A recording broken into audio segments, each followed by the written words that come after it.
Hoje, vamos mergulhar fundo na osteoartrose, uma condição que afeta milhões de pessoas e que, olha, é bem mais complexa do que um simples desgaste. Vamos descobrir o que realmente acontece dentro das nossas articulações. Muita gente encara a dor nas juntas como algo inevitável do envelhecimento, né? Aquele famoso desgaste natural. Mas será que é só isso mesmo? A verdade é um pouco mais complicada. Essa ideia, na verdade, não conta nem metade da história. E a prova de que não é algo invisível está bem aqui, na palma da mão. Ou melhor, nos dedos. Estão vendo esses pequenos inchaços duros nas pontas dos dedos? São os chamados nódulos de Heberden. E eles são, na verdade, crescimentos ósseos. É um sinal bem claro, do lado de fora, de que grandes mudanças estão acontecendo lá dentro da articulação. Então, para a gente entender de verdade o que causa esses sinais, a gente precisa dar um mergulho. Vamos analisar o que exatamente está acontecendo dentro de uma articulação com osteoartrose. A definição médica já entrega o ouro. Osteoartrose é a perda da cartilagem articular. Pensa nessa cartilagem como se fosse o super-herói silencioso das nossas articulações. Vamos entender por que ela é tão, mas tão importante. Exatamente! Essa cartilagem é um amortecedor perfeito, que absorve o impacto de cada passo, de cada movimento que a gente faz. Agora, imagine quando essa almofada superprotetora começa a se desgastar. O que antes era um movimento suave, sem atrito, vira um contato doloroso de osso com osso. E olha, isso não é só teoria, não. A imagem não mente. Este raio-x de um quadril mostra direitinho o que acontece. O espaço entre os ossos diminuiu e muito. É a evidência visual clara de que aquele amortecedor de cartilagem simplesmente se foi. Ok, então a gente entendeu que a cartilagem se desgasta. Mas a grande pergunta é, por quê? O que faz esse processo acontecer em algumas pessoas e em outras não, ou de forma mais lenta? Vamos investigar agora as causas e os fatores de risco. A resposta não é uma coisa só, mas sim uma combinação de fatores. A idade, claro, é o mais óbvio. O tempo passa e o desgaste aumenta. A genética também tem um papel importante, ou seja, pode ter uma predisposição na família. O excesso de peso acelera tudo porque sobrecarrega as articulações. E até uma lesão antiga, lá da juventude, pode abrir caminho para problemas no futuro.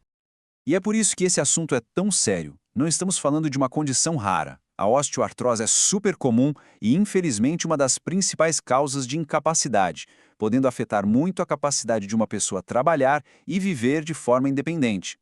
Certo? Então, como a gente passa daquela sensação de dor para um diagnóstico médico oficial? Quais são os sinais que os pacientes sentem e o que, afinal, os médicos procuram para confirmar? Bom, tudo começa com 3 sinais clássicos. Primeiro, a dor. Aquela que piora quando a gente se movimenta, sobe uma escada. Depois, a rigidez, sabe? Aquela sensação de junta enferrujada, principalmente de manhã. E, por fim, uma perda gradual da capacidade de mover a articulação por completo. Esses sintomas contam a história do paciente. Mas, para um médico bater o martelo no diagnóstico, ele precisa literalmente olhar por dentro. E a chave para isso é a radiografia, o bom e velho raio-x. E o fascinante é que o raio-x mostra muito mais do que só o espaço diminuído. Os médicos procuram pela esclerose. Repare como o osso logo abaixo da cartilagem fica mais branco, mais denso. É uma reação do corpo ao estresse. Eles também buscam os osteófitos, mais conhecidos como bicos de papagaio, que são pequenas pontas de osso que se formam nas bordas da articulação, numa tentativa do corpo de estabilizar a área.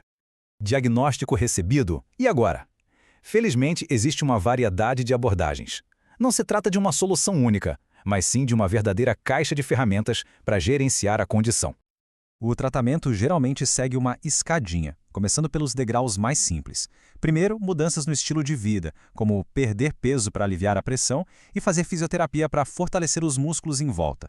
Se isso não for suficiente, sobe-se um degrau para medicamentos e injeções, para controlar a dor e a inflamação. E, em último caso, para situações mais graves, a cirurgia de substituição da articulação pode ser a melhor solução.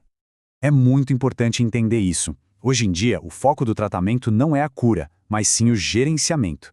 O grande objetivo é permitir que a pessoa viva com menos dor e com mais capacidade de fazer suas atividades do dia a dia, melhorando a qualidade de vida. E quando a cirurgia é o caminho, a transformação é impressionante.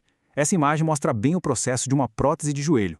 A gente vê os componentes de metal e plástico que são usados para criar uma superfície articular novinha em folha, substituindo as partes danificadas e restaurando a função de uma forma incrível. Gerenciar a doença é o nosso presente.